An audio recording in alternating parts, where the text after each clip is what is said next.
Athens, 2,400 years ago. It's a compact place. Only about 250,000 people live here. There are fine baths, theatres, temples, shopping arcades and gymnasiums. It's warm for more than half the year.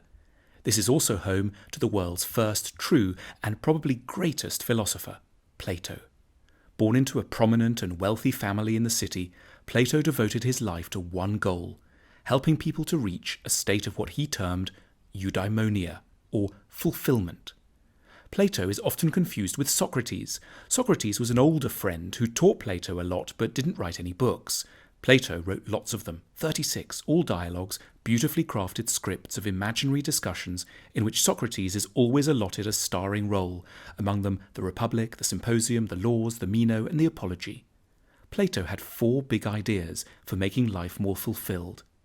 First big idea, think more. We rarely give ourselves time to think carefully and logically about our lives and how to lead them.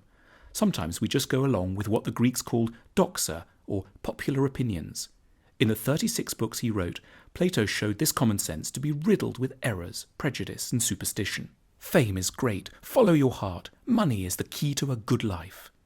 The problem is, popular opinions edge us towards the wrong values, careers and relationships. Plato's answer is, know yourself. It means doing a special kind of therapy, philosophy, subjecting your ideas to examination rather than acting on impulse. If you strengthen your self-knowledge, you don't get so pulled around by feelings. Plato compared the role of our feelings to being dragged dangerously along by a group of wild horses. In honour of his mentor and friend Socrates, this kind of examination is called a Socratic discussion. You can have it with yourself or, ideally, with another person who isn't trying to catch you out, but wants to help you clarify your own ideas. Second big idea, let your lover change you. That sounds weird if you think that love means finding someone who wants you just the way you are. In a Symposium, Plato's play about a dinner party where a group of friends drink too much and get talking about love, sex and relationships, Plato says, true love is admiration. In other words, the person you need to get together with should have very good qualities, which you yourself lack. Let's say they should be really brave or organised or warm and sincere. By getting close to this person, you can become a little like they are. The right person for us helps us grow to our full potential. For Plato, in a good relationship, a couple shouldn't love each other exactly as they are right now. They should be committed to educating each other and to enduring the stormy passages this inevitably involves.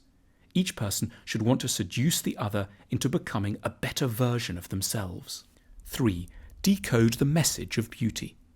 Everyone pretty much likes beautiful things, but Plato was the first to ask, why do we like them? He found a fascinating reason. Beautiful objects are whispering important truths to us about the good life. We find things beautiful when we unconsciously sense in them qualities we need but are missing in our lives. Gentleness, harmony, balance, peace, strength. Beautiful objects, therefore, have a really important function. They help to educate our souls. Ugliness is a serious matter too. It parades dangerous and damaged characteristics in front of us. It makes it harder to be wise, kind and calm. Plato sees art as therapeutic. It's the duty of poets and painters and nowadays novelists, TV producers and designers to help us to live good lives. 4. Reform society. Plato spent a lot of time thinking how the government and society should ideally be. He was the world's first utopian thinker. In this, he was inspired by Athens' great rival, Sparta. This was a city-sized machine for turning out great soldiers. Everything the Spartans did, how they raised their children, how their economy was organised, whom they admired, how they had sex, what they ate, was tailored to that one goal. And Sparta was hugely successful from a military point of view. But that wasn't Plato's concern. He wanted to know, how could a society get better at producing not military power, but fulfilled people? In his book, The Republic, Plato identifies a number of changes that should be made. Athenian society was very focused on the rich, like the louche aristocrat Alcibiades, and sports celebrities like the boxer Milo of Croton. Plato wasn't impressed. It really matters who we admire, because celebrities influence our outlook, ideas and conduct, and bad heroes give glamour to flaws of character.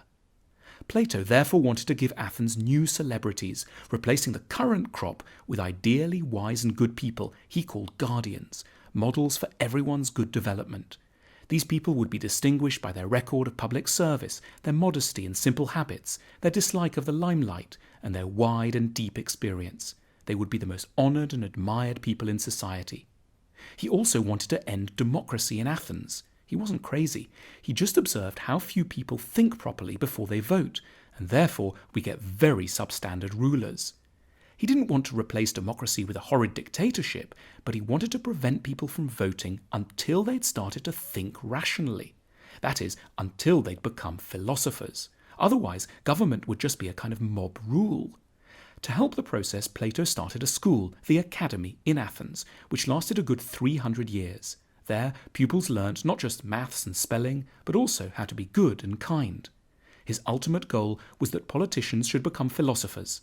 The world will not be right, he said, until kings become philosophers or philosophers kings.